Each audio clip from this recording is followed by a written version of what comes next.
الحمد لله نحمده ونستعينه ونستغفره ونعوذ بالله من شرور أنفسنا ومن سيئات أعمالنا من يهده الله فلا مضل له ومن يضلل فلا هادي له وأشهد أن لا إله إلا الله وحده لا شريك له وأشهد أن محمدا عبده ورسوله فأعوذ بالله من الشيطان الرجيم بسم الله الرحمن الرحيم يا أيها الذين آمنوا اتقوا الله حق تقاته ولا تموتن إلا وأنتم مسلمون يا أيها الناس اتقوا ربكم الذي خلقكم من نفس واحدة وخلق منها زوجها وبث منهما رجالا كثيرا ونساء واتقوا الله الذي تساءلون به والأرحام إن الله كان عليكم رقيبا يا أيها الذين آمنوا اتقوا الله وقولوا قولا سديدا يصلح لكم أعمالكم ويغفر لكم ذنوبكم ومن يطع الله ورسوله فقد فاز فوزا عظيما أما بعد فإن خير الحديث كتاب الله وخير الهدي هدي محمد صلى الله عليه وسلم وشر الأمور محدثاتها وكل محدثة بدعة وكل بدعة ضلالة وكل ضلالة في النار. أعوذ بالله من الشيطان الرجيم بسم الله الرحمن الرحيم يوم نقول لجهنم هل امتلأت وتقول هل من مزيد وأزلفت الجنة للمتقين غير بعيد هذا ما توعدون لكل أواب حفيظ من خشي الرحمن بالغيب وجاء بقلب منيب ادخلوها بسلام ذلك يوم الخلود لهم ما يشاءون فيها ولدينا مزيد. رب اشرح لي صدري ويسر لي أمري واحلل عقدة من لساني يفقهوا قولي لا إله إلا أنت سبحانك إني كنت من الظالمين. معزز حاضرین، تمام قسم کی تعریف اللہ وحدہ لا شریک کے لیے لائق اور زیبا ہے، اور بے انتہا درود و سلام ہو اللہ کے آخری نبی جناب محمد الرسول اللہ صلی اللہ علیہ وسلم پر، اللہم صلی وسلم وبارک علیہ. حضرات، اسلامی اعتبار سے ہم اس وقت ماہ محرم الحرام سے گزر رہے ہیں، جس کی شرعی اور تاریخی مناسبتوں پر گزشتہ 2 خطبات میں تفصیلی روشنی ڈالی گئی ہے، جبکہ انگریزی کیلنڈر کے اعتبار سے ہم اس وقت جس مہینے سے گزر رہے ہیں وہ ماہ اگست ہے. آج اگست کی 12 تاریخ ہے، جبکہ 2 دن بعد یعنی 15 اگست کو ہم وطن عزیز ملک ہندوستان کا 75واں جشن آزادی منانے جا رہے ہیں. آزادی کی یہ جو نعمت ہمیں ملی ہے، آزادی کی یہ جو دولت ہمیں نصیب ہوئی ہے، اور آزادی کا یہ جو پروانہ ہمیں ملا ہے، یہ اللہ رب العالمین کی بہت بڑی نعمت ہے اور اللہ کا بہت بڑا انعام ہے. آج سے 75 سال پہلے ہم انگریزوں کے مظالم کے شکار تھے. آج سے 75 سال پہلے ہم انگریزوں کے ظلم و ستم کے سائے تلے زندگی گزارنے پہ مجبور تھے، لیکن 15 اگست 1947 کا سورج جب طلوع ہوا تو یہ طلوع ہونے والا سورج اپنے ساتھ آزادی کی کرنیں لے کر نمودار ہوا، اور پھر دیکھتے ہی دیکھتے مظالم کے بادل چھٹ گئے، ظلم و ستم کا طوفانی سلسلہ رک گیا، اور سفاکیوں خوریزی نے دم توڑ دیا، اور پورے ملک پر امن و امان، خوشی و مسرت اور فرحت و انبساط کے سنہرے بادل چھانے لگے. حضرات، سوال یہ ہے کہ یہ جو آزادی ہمیں ملی ہے، آزادی کی یہ جو نعمت ہمیں حاصل ہوئی ہے، کیا آزادی کی یہ نعمت اور یہ دولت ہمیں یوں ہی بیٹھے بٹھائے حاصل ہو گئی، یوں ہی ہاتھ پر ہاتھ دھرے بیٹھے رہنے سے حاصل ہو گئی؟ نہیں محترم بھائیوں، آزادی کی تاریخ بہت ہی پرخطر تاریخ ہے. آزادی کی تاریخ اگر آپ مطالعہ کریں گے کہ جہاد آزادی کا، تو پتہ چلے گا کہ آزادی کی جو تاریخ ہے ایسی خون چکاں داستانیں ہیں کہ اللہ اکبر، آپ کے رونگٹے کھڑے ہو جائیں گے. آزادی کی یہ تاریخ خون سے رنگین تاریخ ہے، آزادی کی یہ تاریخ لہو سے تربتر تاریخ ہے، اور آزادی کی یہ تاریخ ہمارے آباء و اجداد کے خوابوں اور تمناؤں کی قربانیوں پر مشتمل تاریخ ہے. ہندوستان پر انگریزوں کا 300 سالہ دور حکومت تاریخ ہند کا سیاہ ترین اور تاریک ترین دور ہے، جس دوران نہ جانے کتنے والدین اپنے جگر گوشوں سے محروم ہو گئے، نہ جانے کتنی عورتیں بیوہ ہو گئیں، نہ جانے کتنے بچے یتیم ہو گئے، اور نہ جانے کتنی ماؤں، بہنوں اور بیٹیوں کی عزتوں کو خاک میں ملا دیا گیا۔ آزادی کی تاریخ بڑی پرخطر تاریخ ہے اور بڑی المناک داستان ہے، لیکن سوال یہ بھی ہے کہ آخر بار بار ہمیں اس موضوع پر گفتگو کرنے کی ضرورت کیوں پیش آتی ہے، بار بار اس موضوع کو چھیڑنے کی ضرورت کیوں محسوس ہوتی ہے؟ ہم جانتے ہیں کہ اس وقت ہمارے ملک کے اندر جو کچھ ہو رہا ہے وہ کسی سے مخفی نہیں، اور خاص طور پہ اس اعتبار سے ہماری جو تاریخ ہے، تاریخ آزادی، اسے توڑ مروڑ کر کے لوگوں کے سامنے پیش کیا جا رہا ہے۔ ہماری آزادی کی تاریخ کو توڑ مروڑ کر کے لوگوں کے سامنے پیش کیا جا رہا ہے، ہماری تاریخ کے ساتھ کھلواڑ کیا جا رہا ہے، ہماری تاریخ کو مٹانے کی کوشش کی جا رہی ہے۔ اسکولوں میں، کالجوں میں اور یونیورسٹیوں میں جو آزادی کی تاریخ خاص طور پہ پڑھائی جاتی ہیں، اس میں کہیں بھی ہمارا کوئی نام و نشان نہیں، ہمارا کوئی بھی تذکرہ نہیں ملتا ہے۔ حالانکہ اگر آزادی کی تاریخ دیکھیں گے، آزادی کی تاریخ دیکھیں گے، ہم نے اس ملک کے لیے جتنی قربانیاں دی ہیں، اس ملک کے لیے ہمارے آباء و اجداد نے جان و مال کا جو نذرانہ پیش کیا ہے، دوسرے لوگ اور دوسری اقوام ان تمام قربانیوں کا 10واں حصہ اور عشر عشیر تک پیش نہیں کر سکے اور وہاں تک نہیں پہنچ سکے ہیں۔ تاریخ کی کتابیں ایسے حقائق سے بھری ہوئی ہیں۔ آج ہماری اس تاریخ کو توڑ مروڑ کر کے اور مسخ کرنے کی کوشش کی جا رہی ہے۔ ہندوستان کے ہمارے جو بھولے بھالے عوام ہیں، غیر مسلم ہمارے اکثریتی جو غیر مسلم بھائی ہیں، اور ان کے آنے والی جو ان کی نسلیں ہیں، ان کے جو بچے ہیں، ان کے سامنے ہماری تاریخ کو غلط بیانی کے ساتھ پیش کیا جا رہا ہے۔ ان کے ذہنوں میں ہمارے خلاف نفرت ڈالی جا رہی ہے، اور یہ بتایا جا رہا ہے کہ ہندوستان کے لیے، اس ملک کے لیے، اس دیش کے لیے مسلمانوں نے کچھ نہیں کیا، اس کی تعمیر و ترقی میں ان کا کوئی ہاتھ نہیں ہے، کوئی کردار نہیں ہے، اور خاص طور پہ جہاد آزادی میں انہوں نے کچھ نہیں کیا۔ اس طرح کی تاریخ کو خراب کر کے، مسخ کر کے لوگوں کے سامنے پیش کیا جا رہا ہے، اور لوگوں کے ذہنوں میں نفرت کی بیج بوئی جا رہی ہے۔ اس لیے حضرات، آج ضروری ہے کہ ممبر و محراب سے، بڑے بڑے جلسوں سے، کانفرنسوں سے، بڑے بڑے اجتماعات سے اور دیگر پروگراموں سے اس موضوع پہ گفتگو ہونی چاہیے، تاکہ ہماری نسل، آنے والی نسل، ہماری ذریت، ہمارے بچے اور ہمارے بڑے بھی اپنی اس تاریخ کو اپنی نظروں میں رکھیں، اپنے ذہنوں میں رکھیں، اور اپنی آنے والی نسلوں کو بتائے۔ کیا معلوم کہ کل کتابوں کے اندر ہماری یہ تاریخ موجود نہ ہو، لیکن ہمارے ذہنوں میں یہ تاریخ موجود رہے گی تو ہم اپنے بچوں کو یہ تاریخ بتا سکتے ہیں۔ اس لیے ضروری ہے کہ اس موضوع پہ گفتگو ہونی چاہیے۔ حضرات، آئیے ہم دیکھتے ہیں مختصر وقت میں کہ ہمارے آباء و اجداد نے اس ملک کے لیے کیا قربانیاں پیش کی ہیں۔ جہاد آزادی کا جب آغاز ہوتا ہے، جہاد آزادی کا جب آغاز ہوتا ہے تو شروع سے لے کر آخر تک، اس ملک کے آزاد ہونے تک، ہمارے آباء و اجداد نے اس کے لیے کیا کیا قربانیاں پیش کی ہیں۔ بات شروع کرنے سے پہلے ایک تاریخی غلطی میں آپ کے سامنے رکھوں۔ بعض لوگوں نے تاریخ لکھتے ہوئے یہ غلطی کی ہے کہ انہوں نے لکھا ہے کہ جہاد آزادی کی جو تاریخ ہے وہ 100 سال پرانی ہے۔ ان کے کہنے کا مطلب یہ ہے کہ 1857 میں جو غدر ہوا تھا، اس غدر سے آزادی کی تاریخ شروع ہوتی ہے، جہاد آزادی کی تاریخ ہوتی ہے، اور پھر 1947 میں، یعنی کہ 1 سال کے بعد 100 سال کے بعد یا 90 سال کے بعد ہمارا ملک آزاد ہو گیا۔ بس یہی جہاد آزادی کی تاریخ ہے۔ یہ تاریخ کی بہت بڑی غلطی ہے، اور یا جان بوجھ کر یا غیر دانستہ طور پر یہ غلطی کہیں نہ کہیں بہرحال مورخین سے ہوئی ہے۔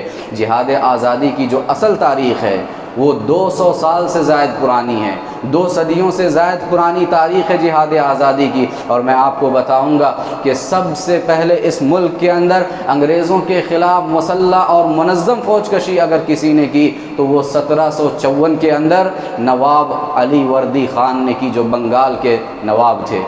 نواب بنگال کے تھے علی وردی خان، جو نواب سراج الدولہ کے نانا تھے۔ انہوں نے 1754 عیسوی کے اندر سب سے پہلے انگریزوں کے خلاف منظم اور مسلح فوج کشی کی تھی۔ انہوں نے دیکھا کہ ہندوستان کے اندر انگریز دن بہ دن ایک کے بعد ایک علاقے کے بعد دوسرا علاقہ، ایک شہر کے بعد دوسرا شہر، اس طرح سے ایک ملک سے ایک علاقے سے دوسرے علاقے پر قبضہ کرتے چلے جا رہے ہیں، ہتھیاتے چلے جا رہے ہیں، دن بہ دن ان کی مقبولیت بڑھتی جا رہی ہے۔ انہوں نے سوچا کہ اگر خاموش رہے اور اسی طرح ہماری یہ غفلت رہی تو ایک دن آئے گا کہ پورے ملک پر ان انگریزوں کا قبضہ ہو جائے گا۔ سب سے پہلے انہوں نے اس چیز کو محسوس کیا اور کلکتہ کا ڈائمنڈ ہاربر اور فورٹ ولیم کالج جو ہے، جو کہ انگریزوں کا اس وقت مرکز تھا، وہاں رہ کر کے وہ پلاننگ کرتے تھے، وہاں رہ کر کے وہ ہندوستان پر قبضہ کرنے کے منصوبے بناتے تھے اور وہاں رہ کر وہ تیاری کرتے تھے۔ سب سے پہلے 1754 میں علی وردی خان نے اس فورٹ ولیم کالج پہ، اس ڈائمنڈ ہاربر پر حملہ کیا اور وہاں سے انگریزوں کو مار بھگایا۔ تاریخ نے لکھا ہے کہ یہ جہاد آزادی کے سلسلے میں سب سے پہلی منظم اور مسلح فوج کشی تھی جو علی وردی خان نے کی تھی۔ اس کے بعد یہ کب ہوئی؟ 1754 میں۔ اور باور کیا کرایا جاتا ہے، بتایا کیا جاتا ہے کہ 1857 سے جہاد آزادی شروع ہوئی۔ اب اس سے پہلے دیکھیے 1754 یعنی کہ 103 سال پہلے علی وردی خان نے انگریزوں کے ساتھ یہ مسلح فوج کشی کی تھی۔ اس سے اندازہ لگا سکتے ہیں کہ تاریخ آزادی جو ہے یہ 200 سال پرانی، بلکہ اس سے زائد سال پرانی ہے، یہ 100 سال پرانی نہیں ہے۔ اسی طرح سے حضرات جہاد آزادی کے سلسلے میں اور اس ملک کو بچانے کے سلسلے میں ہمارے آبا و اجداد نے اور کیا قربانیاں دی ہیں۔ نواب علی وردی خان کے نواسے نواب سراج الدولہ جو مرشد آباد بنگال کے نواب تھے، بنگال کے رہنے والے، انہوں نے اپنے نانا کے بعد پھر دیکھا کہ یہاں انگریز دن بہ دن بڑھتے جا رہے ہیں، ان کی مقبولیت بڑھتی جا رہی ہے۔ انہوں نے بھی وہی پلاننگ کی جو ان کے نانا نے کی تھی اور یہ سوچا کہ اگر ان پر لگام نہیں کسا گیا، انہیں روکا نہیں گیا تو دھیرے دھیرے یہ پورے ملک پر قابض ہو جائیں گے۔ چنانچہ انہوں نے حوصلہ کیا، ہمت کیا اور جو کچھ فوج ان کے پاس تھی ان فوجیوں کو لے کر کے انگریزوں کے خلاف محاذ آرائی کی۔ لیکن بدقسمتی کہیے کہ ہماری تاریخ اگر آپ پڑھیں گے، مسلمانوں کی تاریخ یا ہندوستان کی تاریخ اگر آپ دیکھیں گے تو آپ کو پتہ چلے گا کہ کئی ایسے مقامات ہیں جہاں ہم جیتتے فتح پاتے رہ گئے، ہمارے اپنے غداروں کی وجہ سے، ہمارے اپنے بے وفاؤں کی وجہ سے۔ نواب سراج الدولہ جب انہوں نے انگریزوں کے خلاف فوج کشی کی 1757 عیسوی میں نواب سراج الدولہ نے جب انگریزوں کے خلاف فوج کشی کی تو آگے بڑھتے گئے، لیکن اسی دوران ان کے کچھ افسران، ان کے کچھ اپنے وزراء، انہوں نے ان کے خلاف بے وفائی کی اور خاص طور پہ تاریخ میں ایک نام آتا ہے میر جعفر کا۔ میر جعفر جو منافق درباری تھا، اس نے اسی اثنا میں انگریزوں سے ہاتھ ملایا اور انگریزوں سے ہاتھ ملا کر کے نواب سراج الدولہ کے خلاف بغاوت کر دی۔ نتیجہ کیا نکلا؟ انگریزوں کو موقع مل گیا اور دھوکے سے انہوں نے نواب سراج الدولہ کو شہید کر دیا۔ یہ ہماری تاریخ ہے۔ انگریزوں کے خلاف مسلح اور منظم جنگ آزادی کا آغاز نواب علی وردی خان کرتے ہیں، اس کو آگے ان کے نواسے نواب سراج الدولہ آگے بڑھاتے ہیں اور پھر آگے بڑھتے چلے جائیے۔ تاریخ آزادی اس وقت تک نامکمل اور ناتمام رہے گی جب تک کہ آزادی کی تاریخ میں شیر میسور ٹیپو سلطان کا نام نہیں لیا جائے گا۔ ٹیپو سلطان ہندوستان کی تاریخ کا سب سے نڈر بادشاہ، سب سے بہادر بادشاہ، اس ملک نے اس جیسا بہادر بادشاہ نہیں دیکھا ہے۔ تاریخ کیا ہے؟ سبحان اللہ، 1783 عیسوی کے اندر انگریزوں کو دیکھتے ہیں کہ انگریز نہ صرف شمالی ہندوستان پر بلکہ جنوبی ہندوستان کی جانب بھی بڑھنے لگے ہیں، قدم جمانے لگے ہیں، دھیرے دھیرے ایک علاقے سے دوسرے علاقے پر قبضہ کرنے لگے ہیں۔ سب سے پہلے انہوں نے جنوبی ہند کے اندر اس چیز کو محسوس کیا اور 1783 میں انگریزوں کے خلاف ایک زبردست فوج کشی کی جس میں انہیں فتح حاصل ہوئی اور انگریزوں کو شکست کی منہ دیکھنی پڑی۔ انگریز وہاں سے میدان چھوڑ کر کے بھاگنے لگے۔ یہ ٹیپو سلطان کی پہلی جہاد آزادی تھی جو 1783 میں انہوں نے انگریزوں سے کی تھی۔ اس کے بعد اس پہلی شکست کا بدلہ لینے کے لیے انگریزوں نے 1792 عیسوی میں یعنی 9 سال کے بعد پھر سے ایک مرتبہ انہوں نے میسور کی سلطنت پہ حملہ کیا۔ انگریزوں نے پہلی شکست کا بدلہ لینے کے لیے 9 سال کے بعد 1792 عیسوی میں انہوں نے حملہ کیا، اور اس بار بھی ٹیپو سلطان نے خوب ان سے مجاہدہ کیا، خوب لڑائی کی، لیکن یہاں پہ بھی بدقسمتی وہی سامنے آئی جو بدقسمتی کے وہاں نواب سراج الدولہ کے ساتھ بنگال میں پیش آئی تھی۔ یہاں پہ بھی میر جعفر نام کا ایک منافق درباری، اس نے بغاوت کی، اور بغاوت کر کے وہ انگریزوں کے ساتھ جا ملا، اور بہت سارے وزراء، افسران، ان کے نوابان، انہوں نے ان کے خلاف بے وفائی کی۔ نتیجہ یہ نکلا کہ جنگ جیتنے کے بجائے وہ صلح کرنے پر اور معاہدہ کرنے پر مجبور ہوئے۔ حضرات، مولانا ابو الحسن علی میاں ندوی رحمہ اللہ نے ٹیپو سلطان رحمہ اللہ کے حوالے سے لکھا ہے کہ جنوبی ہند کے اندر سب سے پہلے انگریزوں کے خطرے کو محسوس کرنے والے جو تھے وہ یہی میسور کے بالغ نظر، اولوالعزم اور بلند ہمت بہادر بادشاہ ٹیپو سلطان تھے۔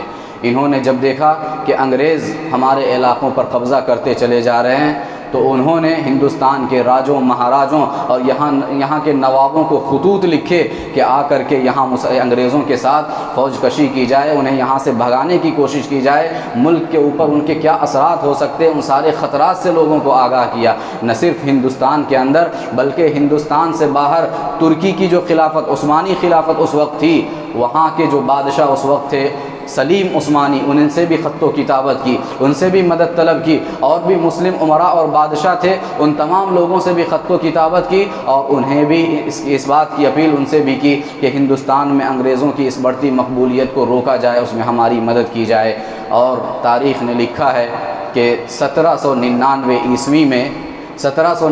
عیسوی میں ایک سخت مقابلے میں انگریزوں سے مقابلہ کرتے ہوئے سری رنگا پٹنم کے ایک معرکے میں وہ شہید کر دیے گئے۔ اور حضرات، تاریخ کا مطالعہ اگر کریں گے، تاریخ یہ بات بھی بتاتی ہے، جیسا کہ ہم نے کہا کہ اس ملک نے اس جیسا بہادر اور نڈر حکمران نہیں دیکھا، اس جیسا شجاع حکمران نہیں دیکھا۔ تاریخ بتاتی ہے کہ ان کی وفات اور ان کی شہادت کے بعد بھی کئی گھنٹوں تک، بلکہ بعض روایات میں، تاریخی روایات میں 3 دن کا ذکر ہے کہ ان کی شہادت کے بعد 3 دن تک انگریز ان کے قریب بھی نہیں گیا، یہ سوچ کر کے کہ کہیں یہ شخص ابھی مرا نہیں ہے، کہیں اٹھ جائے اور پھر ہماری موت کا ذریعہ نہ بن جائے، یہ سوچ کر کے اتنا ڈر اور اتنا خوف ان کے دلوں میں تھا کہ وہ مرنے کے 3 دن تک بھی بعد بھی ان کے لاش کے قریب تک نہیں پہنچے۔ لیکن جب انہیں یقین ہو گیا کہ اب یہ شخص مر چکا ہے، اب یہ دنیا سے رخصت ہو چکا ہے، تب انگریزی جنرل جو وہاں کا قائد تھا اس وقت کا، وہ آ کے سالار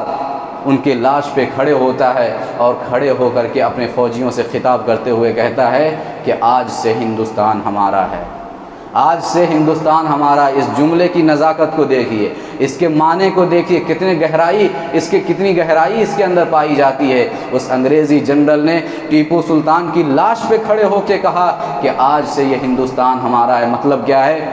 مطلب یہ تھا کہ ہندوستان پر حکمرانی کرنے کے لیے، یہاں پر قبضہ کرنے کے لیے سب سے بڑی رکاوٹ اگر کوئی تھے تو یہ ٹیپو سلطان تھے۔ آج یہ رکاوٹ ہمارے سامنے سے ختم ہو گئی، ہندوستان پر قبضہ کرنے کا اور حکمرانی کرنے کا راستہ ہمارے لیے صاف ہو چکا ہے۔ یہ ہمارے اسلاف کی تاریخ ہے، اور تاریخ نے ان کا ایک مشہور قول بھی نقل کیا ہے کہ شیر کی 1 دن کی زندگی گیدڑ کے 100 سالہ زندگی سے بہتر ہے۔ یہ عملی تصویر تھے اپنی زندگی میں ٹیپو سلطان شہید رحمۃ اللہ علیہ۔ یہ ہمارے اسلاف کی قربانیاں تھیں اس ملک کے لیے۔ اسی طرح سے حضرات، اس زمانے میں جب جہاد آزادی کا آغاز ہوا تھا، ہمارے علماء، ہمارے خطبہ، ہمارے مقررین اور ہمارے قائدین نے مختلف مقامات پر مختلف انداز میں انگریزوں کے خلاف جہاد جاری رکھنے کے لیے طرح طرح کی کوششیں کی۔ بہت ساری تحریکیں وجود میں آئیں، بہت ساری تنظیمیں وجود میں آئیں، اور بہت ساری جمعیت اور جماعت وجود میں آئیں۔ ان میں سے چند تحریکیں یہ ہے۔ سب سے پہلی تحریک جو اس وقت وجود میں آئی، ولی اللہ تحریک، جسے وہابی تحریک بھی کہا جاتا ہے۔ تحریک شہیدین بھی اسی زمانے میں وجود میں آئی۔ شاہ ولی اللہ محدث دہلوی رحمۃ اللہ علیہ جو دلی کے اندر رہتے تھے، ان کا بڑا حلقہ درس تھا، بڑے دور دراز کے شاگرد ان کے پاس آ کر کے پڑھتے تھے، حدیث کا درس ان کے پاس لیتے تھے۔ شاہ ولی اللہ محدث دہلوی رحمہ اللہ نے انگریزوں کے خطرے کو محسوس کرتے ہوئے تحریک ولی اللہ تحریک کی بنیاد ڈالی، جسے بعد میں ان کے فرزندوں نے آگے بڑھایا، اور خاص طور پہ اسماعیل شہید رحمۃ اللہ علیہ، عفواً شاہ عبد العزیز محدث دہلوی رحمۃ اللہ علیہ، جو ان کے فرزند تھے شاہ ولی اللہ محدث دہلوی کے، وہ انگریزوں کے سخت مخالف تھے، کٹر مخالف تھے۔ انہوں نے اس تحریک کو مزید آگے بڑھایا اور 1803 عیسوی کے اندر سب سے پہلے انہوں نے ہندوستان کو دارالحرب قرار دے دیا اور انگریزوں کے خلاف جہاد کا فتویٰ صادر کیا۔ یہ فتویٰ سب سے پہلے کہاں سے صادر ہوتا ہے؟ ہمارے علماء کے پاس سے، ہمارے قائدین کے پاس سے، ہمارے خطبہ کے پاس سے۔ سید شاہ اسماعیل شہید رحمۃ اللہ علیہ، شاہ عبد العزیز محدث دہلوی رحمۃ اللہ علیہ، ان جیسے لوگوں نے انگریزوں کے خلاف جہاد کا فتویٰ صادر کر کے پورے ملک کو دارالحرب قرار دے دیا۔ اسی طرح سے حضرات اسی زمانے میں کچھ کتابیں ایسی لکھی گئیں کہ جن کتابوں سے انگریزوں کو بڑا ڈر لگتا تھا۔ کچھ کتابیں ایسی لکھی گئیں جن کتابوں سے انگریزوں کو بہت ڈر اور خوف لگا رہتا تھا۔ ان کتابوں میں سے ایک کتاب تقویۃ الایمان ہے، جو شاہ اسماعیل شہید رحمۃ اللہ علیہ کی کتاب ہے۔ حالانکہ اگر آپ کتاب دیکھیں گے، کتاب کے اندر انگریزوں کے خلاف کوئی بات نہیں ہے، جہاد آزادی کے سلسلے میں کوئی گفتگو نہیں ہے، کسی جنگ کا کوئی تذکرہ نہیں ہے۔ اس کتاب کے اندر اللہ کی باتیں ہیں، رسول کی باتیں ہیں، قرآن و سنت کی باتیں ہیں، عقائد کی باتیں ہیں، شرک سے اجتناب کی باتیں ہیں، بدعات و خرافات سے دور رہنے کی تلقین ہے۔ یہ ساری چیزیں اس کتاب کے اندر، اور مختصر سی کتاب 50 سے 60 صفحات پر مشتمل یہ کتاب ہے۔ لیکن اس کتاب سے انگریزوں کو آخر ڈر کس بات کا تھا اور کیوں ڈر لگا؟ اہل علم نے لکھا ہے کہ اصل میں بات یہ تھی کہ اس وقت جو مسلمانوں کے عقائد تھے وہ سارے عقائد بگڑ چکے تھے، مسلمہ عقائد سارے مسلمانوں کے بگڑ چکے تھے۔ مسلمان ہونے کے باوجود بھی صحیح معنوں میں اسلام پر عمل نہیں کرتا تھا، شرک، بدعات، خرافات اور طرح طرح کے رسم و رواج ان کے اندر دین کے نام پر رائج ہو چکے تھے۔ انگریزوں نے یہ محسوس کیا کہ جب تک یہ لوگ ان خرافات میں زندگی گزارتے رہیں گے، بدعات میں زندگی گزارتے رہیں گے، جب تک یہ لوگ شرک میں ملوث رہیں گے، تب تک اللہ کی نصرت ان پر نازل نہیں ہوگی، اور جب تک اللہ کی مدد نازل نہیں ہوگی تب تک ہم ان کے اوپر حکمرانی کر سکتے ہیں۔ یہ انگریزوں کا خیال تھا اور ان کی یہ سوچ تھی۔ لیکن سید اسماعیل شہید رحمۃ اللہ علیہ نے اس وقت یہ کتاب لکھ کر کے جو بدعات، خرافات اور جو کچھ بھی اس وقت رسم و رواج اور خرابیاں معاشرے کے اندر، مسلم معاشرے کے اندر پیدا ہو چکی تھی، ان تمام کو ختم کرنے کی کوشش کی، اس لیے کہ اگر ہمارے عقائد درست ہو جائیں گے، لوگوں کے عقائد اگر درست ہو جائیں گے، لوگ شرک و کفر سے اگر توبہ کر لیں گے، بدعات سے اگر اجتناب کر لیں گے، تو پھر اللہ کی مدد آئے گی اور پھر دنیا کی کوئی طاقت ہمیں جہاد میں کامیاب ہونے سے نہیں روک سکے گی۔ اس سوچ کے ساتھ انہوں نے کتاب لکھی اور اسی وجہ سے انگریز اس کتاب سے ڈرتے تھے، حالانکہ ان کا کوئی ذکر اس کتاب کے اندر نہیں تھا۔ اسی طرح سے حضرات تحریکیں جو وجود میں آئیں، ایک تحریک خلافت تھی۔ مولانا محمد علی جوہر رحمۃ اللہ علیہ نے سن 1919 میں تحریک خلافت کی داغ بیل ڈالی، جس کے ذریعے سے ہندو مسلم اتحاد عمل میں آیا اور پورے ملک گیر پیمانے پر انہوں نے دورہ کر کے سارے عوام کو علماء سے جوڑ دیا، اور سارے علماء اور عوام مل کر کے جہاد آزادی کے سلسلے میں تیار ہو گئے۔ اسی طرح سے حضرات ایک اور تحریک وجود میں آئی جس کا نام ہے تحریک ریشمی رومال۔ تحریک ریشمی رومال شیخ الہند مولانا محمود الحسن مدنی رحمہ اللہ نے اس کی بنیاد ڈالی تھی، اور اس کے ذریعے سے انہوں نے لوگوں کے اندر جہاد آزادی کی روح پھونکی، اور خود بھی مالٹا کے اندر 3 سال تک قید و بند کی صعوبتیں برداشت کرتے رہے۔ اسی طرح سے حضرات اور بھی بہت ساری تحریکیں وجود میں آئیں، ہندوستان چھوڑو تحریک وجود میں آئی، یہ اور اس قسم کی بہت ساری چیزیں ہیں۔ آپ اگر تاریخ آزادی کا مطالعہ کریں گے تو دیکھیں گے کہ جمعیت علماء ہند کا قیام بھی اسی غرض سے ہوا تھا کہ ہندوستان کے اندر جو انگریزوں کی بڑھتی ہوئی مقبولیت ہے اس کو ختم کیا جائے، اس کو ختم کر دیا جائے اور اس پر روک لگا دی جائے۔ جمعیت علماء ہند کا قیام 1919 میں آیا تھا، اور اس کے بانی مولانا محمود الحسن مدنی اور ان کے ساتھ مولانا آزاد، مولانا محمد علی جوہر، مولانا عطا اللہ شاہ بخاری وغیرہ وغیرہ بہت سارے علماء تھے۔ حضرات تاریخ آزادی کا اگر آپ مطالعہ کریں گے تو ایک نام خاص طور پہ آپ کو جگہ جگہ نظر آئے گا، اور وہ نام ہے کیا؟ اہلیان صادق پور۔ اہلیان صادق پور، یہ صادق پور کہاں ہے؟ کون ہے صادق پور؟ صادق پور پٹنہ کے اندر ایک محلے کا نام ہے۔ پورا محلہ اہل حدیثوں کا محلہ، پورا محلہ علماء کا محلہ، اور تاریخ آزادی میں صادق پور والوں نے جتنی قربانیاں پیش کی ہیں دنیا کی اس ملک کے اندر دوسری تنظیموں نے اور دوسری قوموں نے اتنی قربانیاں پیش نہیں کی. صرف اہلیان صادق پور اور خانوادہ صادق پور کی گفتگو اور بات کر رہا ہوں میں. انہوں نے جتنی قربانی پیش کی، پوری جہاد آزادی کی تاریخ کو ایک طرف رکھ دیا جائے اور ان کی تاریخ کو ایک طرف رکھ دیا جائے، ان کی جو قربانی ہے ویسی قربانی دوسروں نے پیش نہیں کی. تاریخ کا مطالعہ کیجئے. ڈاکٹر تارا چند ایک ہندو مصنف ہے، تاریخ کی کتاب ہے، تاریخ ہند پہ اس کی کتاب ہے ڈاکٹر تارا چند کی.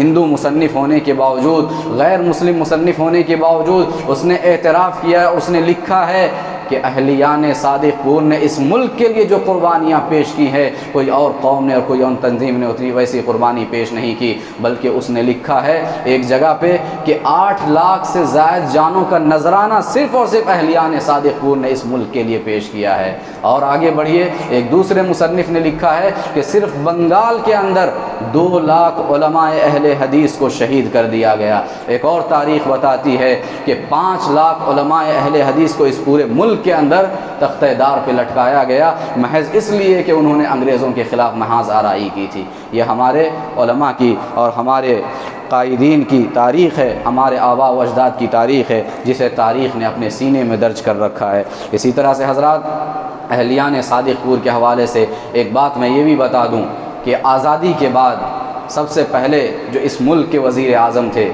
جواہر لال نہرو، انہوں نے بہت بڑی ایک شہادت پیش کی تھی اہلیان صادق پور کے لیے. کیا شہادت تھی؟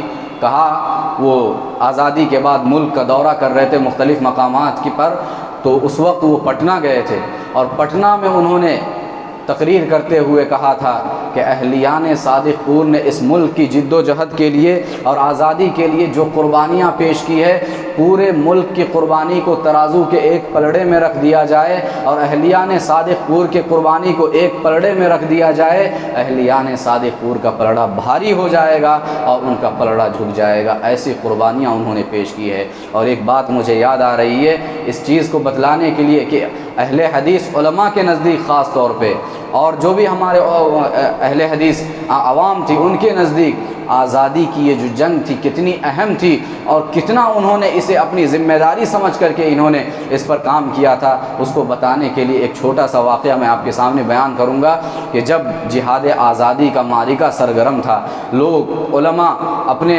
مجاہدین کو لے کر کے انگریزوں کے خلاف جہاد میں ملوث تھے. اسی دوران ایک قاصد تھا ان کا، علماء اہل حدیث کا یا مجاہدین آزادی کا ایک قاصد تھا جو خبریں پہنچایا کرتا تھا.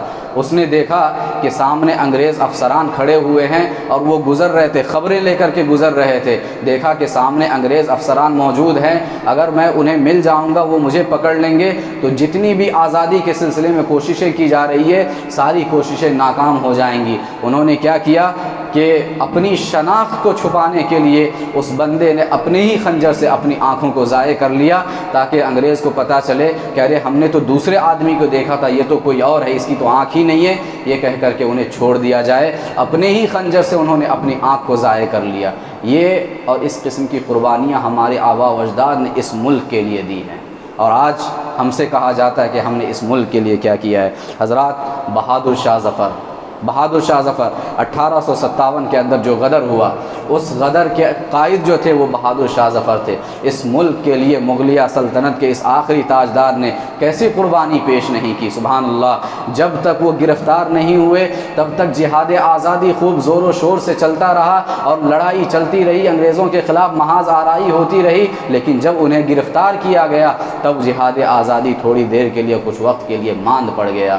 حضرات، بہادر شاہ ظفر انہوں نے ملک کے لیے بڑی عظیم قربانی پیش کی اور انگریزوں سے محاذ آرائی کے سلسلے کی وجہ سے رنگون جو ہندوستان کے باہر ایک قید خانہ، ایک کال کوٹری نما انگریزوں نے بنایا تھا جیل کی طرح، اور بڑی سخت اذیتیں وہاں پہ دی جاتی تھی. ایسی جگہ پہ بہادر شاہ ظفر کو موت سے بدتر زندگی گزارنے کے لیے بھیج دیا گیا، محض اس لیے کہ انہوں نے انگریزوں کے خلاف محاذ آرائی کی تھی اور لوگوں کی قیادت کی تھی. اتنا ہی نہیں، بہادر شاہ ظفر کی قربانی دیکھیے، جب انہوں نے انگریزوں کے خلاف فوج کشی کی اور لوگوں کی قیادت کی تو نتیجہ کیا نکلا؟ انگریزوں نے ان کے 4 شہزادوں کو، 4 بیٹوں کو، 4 شہزادوں کو ان کا سر قلم کر کے ایک تشتری کے اندر چاروں کے چار سروں کو اس کے باپ کے پیچھے سامنے یعنی بہادر شاہ ظفر کے سامنے لا کر کے پیش کیا۔ آپ سوچئے کہ ایک باپ اپنے 4 بیٹوں کا سر اپنے سامنے سر قلم ہوتے ہوئے دیکھتا ہے اور اپنے سامنے تشتری میں موجود دیکھتا ہے، اس باپ کے دل پر کیا بیتتی ہوگی۔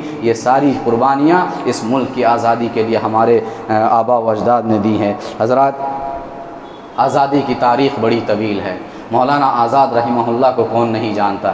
اس ملک نے اس جیسا عظیم انسان نہیں دیکھا ہے، اس ملک نے مولانا آزاد جیسا عظیم انسان نہیں دیکھا۔ انگریزوں نے ان کے قلم پر لگام لگانے کی کوشش کی لیکن ناکام رہے، ان کی زبان پر لگام لگانے کی کوشش کی لیکن ناکام رہے، ان کے افکار پر لگام لگانے کی کوشش کی لیکن ناکام رہے۔ احمد نگر کے قلعے کے اندر، جیل کے اندر 15 سال تک کے لیے انہیں قید کر دیا گیا انگریزوں کے خلاف جہاد آزادی کی وجہ سے، لیکن وہ ان تمام چیزوں میں کامیاب نہ ہو سکے۔ مولانا آزاد رحمہ اللہ آخری دم تک ہندوستان کے لیے لڑتے رہے اور 1947 میں ملک کو آزاد کرانے میں بڑا اہم کردار آپ نے ادا کیا۔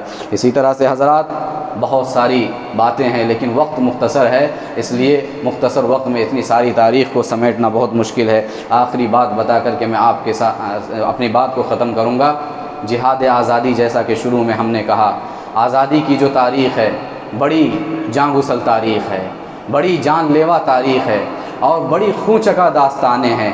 کتنی ماؤں اور بہنوں نے اپنی اولاد کو کھویا ہے، کتنے والدین نے اپنے جگر گوشوں کو کھویا ہے، کتنے بچے یتیم ہو گئے ہیں، کتنی عورتیں بیوہ ہو گئی ہیں اور کتنی ماؤں، بہنوں اور بیٹیوں کی عزتوں کو اس دوران خاک میں ملا دیا گیا ہے۔ آپ تاریخ آزادی کا مطالعہ کریں گے تو دیکھیں گے، اور دیکھیے تاریخ آزادی کا مطالعہ کیجئے کہ اپنے آنے والی نسلوں کو ہمیں یہ تاریخ یاد دلانی ہے، ان کے ذہنوں میں یہ تاریخ بٹھانی ہے۔ تاریخ کے دریچے سے دیکھیے کہ پٹنہ کے اندر ابھی اہلیان صادق پور کا ہم نے تذکرہ کیا، پٹنہ کے اندر صادق پور کے محلے کے اوپر عین عید کے دن انگریزی افسران کیسے بلڈوزر چلا کر پورے گھروں کو تباہ و برباد کر دیتے ہیں۔ آپ تاریخ اٹھا کر کے دیکھیے، یہ تاریخ آپ کو نظر آئے گی اور ملے گی۔ عید کا دن ہے، دوگانے عید الاضحیٰ ادا کرنے کے لیے لوگ عیدگاہ میں جمع ہیں، محلہ سارا خالی ہے، اور اس عید کے موقع پر، خوشی کے موقع پر انگریزی افسران آ کر کے پورے محلے کے اوپر بلڈوزر چلا کر کے پورے محلے کو نیست و نابود کر دیتے ہیں۔ تاریخ کے دریچے سے یہ ساری چیزیں دیکھیے، تاریخ کے دریچے سے یہ بھی دیکھیے کہ پٹنہ سے لے کر کے پشاور تک گرینڈ ٹرنک روڈ کے کنارے لگے ہر درخت پر کیسے ہمارے علماء کی لاشیں لٹک رہی ہے جہاد آزادی کی وجہ سے۔ تاریخ کے دریچے سے آپ دیکھیے کیرلا کے موپلا مسلمان جنہوں نے ہندوستان میں انگریزوں کے خلاف جہاد کیا، اس کے لیے کوششیں کی، انگریزوں کے ہاتھوں گرفتار ہوئے، نتیجہ کیا نکلا؟ مال گاڑی کے ڈبوں میں انہیں ٹھونس دیا گیا، بند کر دیا گیا۔ ایسے ڈبے میں جہاں پہ 50 لوگ آ سکتے تھے بمشکل، اس ایک ڈبے میں 125 لوگوں کو ٹھونس کر کے بند کر دیا گیا۔ دروازے بند کر دیے گئے، کوئی دروازہ نہیں، کوئی کھڑکی نہیں۔ اندر تعفن سے 3 دن کا سفر مدراس کے لیے روانہ کر دیا گیا ہائی کورٹ میں فیصلے کے لیے۔ 3 دن کا سفر ہے، بہت سارے لوگ ہوا نہ آنے کی وجہ سے اور جگہ کی قلت کی وجہ سے بہت سارے لوگ بدبو سے، تعفن سے اسی مال گاڑی کے ڈبے کے اندر مر گئے اور دم توڑ دیے، اور باقی جو لوگ بچ کر مدراس پہنچے تھے، مدراس ہائی کورٹ نے وہاں پہنچنے کے بعد انہیں پھانسی کے پھندے پر لٹکا دیا۔ یہ تاریخ ہمارے اسلاف کی ہے۔ تاریخ کے دریچے سے دیکھیے، خود اسی ہندوستان کے اندر، خود اسی ممبئی کے اندر 1946 میں انگریزوں کے خلاف ہندوستان چھوڑو تحریک میں حصہ لینے والے مسلمانوں کو کیسے پولیس کی فائرنگ کے ذریعے سے شہید کر دیا گیا اور ہزاروں لوگوں کو موت کے گھاٹ اتار دیا گیا۔ تاریخ کے دریچے سے دیکھیے، تاریخ کے دریچے سے سن 1919 میں جلیان والا باغ کو دیکھیے اور دیکھیے کہ وہاں پہ ہندو مسلم سب مل کر کے ایک اہم میٹنگ میں شریک ہیں، اور اسی دوران انگریزوں کی جانب سے فائرنگ شروع ہوتی ہے۔ دیکھتے ہی دیکھتے ہزاروں لوگ کیسے شہید کر دیے جاتے ہیں اور اپنی جانوں سے ہاتھ دھو بیٹھتے ہیں۔ تاریخ کے دریچے سے دیکھیے حضرات، کتنوں کا تذکرہ کریں، کتنوں کی داستان ہم آپ کو سنائیں۔ آزادی کی تاریخ بڑی پرخطر تاریخ ہے اور بڑی خونچکا داستانیں ہیں۔ آج ضرورت ہے کہ ہم اپنی ان تاریخ کو یاد رکھیں، اپنے بچوں کو یہ تاریخ بتلائیں کہ کل ہو نہ ہو سکتا ہے کہ ہماری تاریخ آج بدلنے کی کوشش کی جا رہی ہے، کل ہم میں سے کسی ایک آدمی کا، ہمارے آباء و اجداد میں سے کسی ایک آدمی کا نام بھی کسی کتاب کی، تاریخ کی کتاب میں نہ نظر آئے، لیکن ہمارے ذہنوں میں اگر یہ تاریخ محفوظ رہے گی، ہم اپنے بچوں کو بتا سکیں گے کہ ہم اپنے اس ملک کے لیے کیا قربانیاں دی ہے، لہٰذا ہم اس تاریخ کو پڑھیں، سنیں اور اس تاریخ کو اپنے ذہنوں میں پیوست رکھیں۔ آج ضرورت ہے کہ ہم اس چیز کو عملی جامہ پہنائیں۔ حضرات، یہ ہماری جو تاریخ ہے، یہ تاریخ کتنی روشن تاریخ ہے۔ نہ صرف ہندوستان کے بعض مورخین نے بلکہ ہندوستان سے باہر انگریز مورخین نے ہماری ان تاریخ کو اپنی کتابوں میں درج کیا ہے، اور غیر مسلم ہونے کے باوجود، کافر ہونے کے باوجود انہوں نے حقیقت سے کام لیتے ہوئے، سچائی کا ثبوت دیتے ہوئے ہماری تاریخ کو من وعن ویسے نقل کیا ہے جیسے کہ تاریخ نے اپنے آپ کو دہرایا تھا۔ لیکن آج بدقسمتی سے ہمارے اس ملک کے اندر ہماری تاریخ کو مٹانے کی کوشش ہو رہی ہے، ہمارے تاریخ کو مسخ کرنے کی کوشش کی جا رہی ہے۔ اسکولوں میں، کالجوں میں، یونیورسٹیوں میں ہماری تاریخ کو توڑ مروڑ کر کے پیش کیا جا رہا ہے۔ ضرورت ہے کہ ہم اپنی تاریخ کو یاد رکھیں۔ اور یہ کون لوگ کر رہے ہیں؟ کون لوگ کر رہے ہیں؟ وہ لوگ جنہوں نے اس ملک کی آزادی میں ایک ذرہ برابر جن کا کوئی ہاتھ نہیں رہا ہے، کوئی کردار نہیں رہا، اس کی تعمیر و ترقی میں جن کا کوئی حصہ نہیں رہا، بلکہ خود جن لوگوں نے بابا قوم مہاتما گاندھی کو اپنے ہاتھوں قتل کیا، اس قوم کو، اس ملک کو نقصان پہنچایا، یہاں کی چیزوں کو نقصان پہنچایا، یہاں کے لوگوں کو موت کے گھاٹ اتارا، ایسے لوگ آج ہمارے وجود و بقا پر سوالیہ نشان کھڑے کر رہے ہیں اور ہم سے کہتے ہیں کہ ہم نے اس ملک کے لیے کیا کیا ہے اور کیا دیا ہے۔ تاریخ کی کتابیں اٹھا کر کے دیکھو ہم نے اس ملک کے لیے کیا کیا ہے، اور آئندہ بھی اگر اس ملک کو ہماری ضرورت پڑی تو ہم وہی قربانیاں دہرانے کے لیے تیار ہے اور وہی قربانیاں پیش کرنے کو تیار ہے جو قربانیاں کہ ہمارے آباء و اجداد نے اس ملک کے لیے دی ہیں، اس لیے کہ یہ ملک ہمارا ملک ہے۔ کسی کے کہنے سے یہ ملک ہمارا ملک تصور نہیں ہو سکتا۔ یہ ملک ہمارا تھا اور ہمارا ہے، ہمارا رہے گا۔ جیسے ہم نے ماضی میں اپنے اس ملک کو سنوارا ہے، ضرورت ہے کہ آج حال میں بھی اور آئندہ مستقبل میں بھی ہم اپنے اس ملک کو سنواریں اور اپنے ملک کے وجود و بقا کے لیے ہم کوششیں کرتے رہیں۔ دعا ہے کہ رب العالمین ہم تمام لوگوں کو اپنے اس ملک میں حفظ و امان عطا فرمائیں۔ پروردگارہ ہمارے ملک کی سالمیت کو برقرار رکھے۔ پروردگارہ یہاں کے جو سیکولر عوام ہیں، اللہ رب العالمین ان لوگوں کی مدد فرمائے، اور اللہ رب العالمین ہمارے ملک کی فضا کو امن و امان اور خوشی و مسرت والی فضا بنا دے۔ اللہم آمین۔ اقول قولی ھذا واستغفر اللہ لی ولکم ولسائر المسلمین من کل ذنب فاستغفروہ انہ هو الغفور الرحیم انہ تعالی جواد کریم ملک بر رؤوف رحیم ورب حلیم۔